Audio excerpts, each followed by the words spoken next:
Hey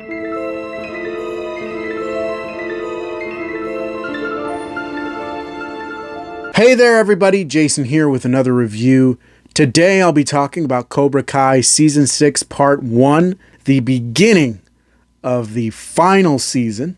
But before I get started, I will be talking a few spoilers, so if you haven't seen Cobra Kai Season 6 Part 1 yet, and you don't want it spoiled for you, stop the video, go over to Netflix, check it out, and come on back and we can talk about it. But now that we're past the spoiler warning, let's dive in, shall we?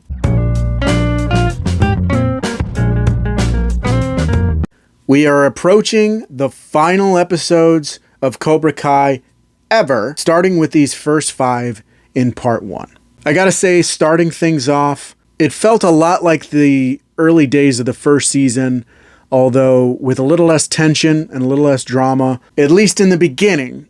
And then some of that drama kind of bleeds back in. I think it's very fascinating that once you remove a common enemy, then everyone starts turning on each other again. Even though it's not quite to the level that it was in the first few seasons, there's still a little bit of that tension between Daniel and Johnny. And it really comes out throughout these episodes, even more prominently in the 5th episode, when it all culminates in that big knockdown dragout between Daniel and Johnny over whether or not to let Tori fight after her mom died. I really liked having a lot of these characters having put those rivalries behind them, especially Tori and Sam. It was getting a little old with these two girls just fighting and being at each other's throats all the time. And having them finally not only be on a united front, but become friends was just really great, and it definitely felt earned. So when Tori makes her heel turn again in episode 5, it's even more devastating because now Sam is just feeling heartbroken that she felt they really turned a corner only for them to just kind of go back to the way things were almost.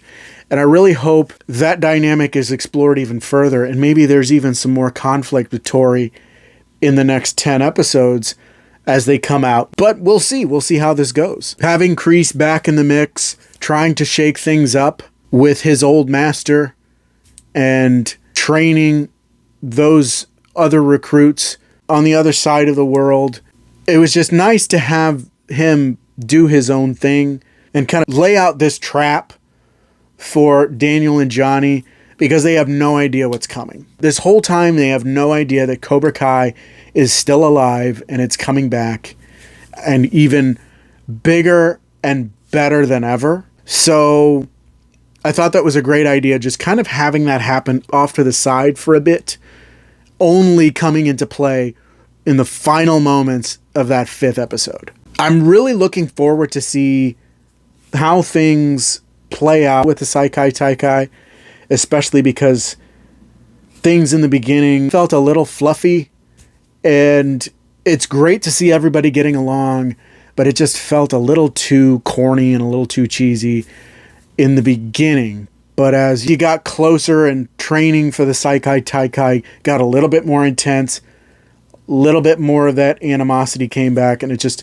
started to make things a little bit more interesting. So it'll really be interesting to see all of that tension culminate in the tournament itself. Some of the things I'm hoping for in the remainder of the season will most definitely be a connection to the new Karate Kid movie when they announced that Ralph Macchio and Jackie Chan would be returning as their respective characters from their respective movies to come back for this and come together.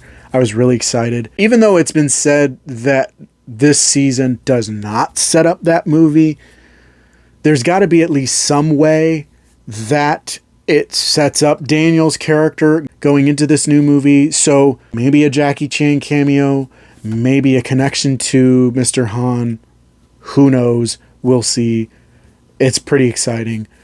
It would be interesting to see a Hilary Swank cameo at some point.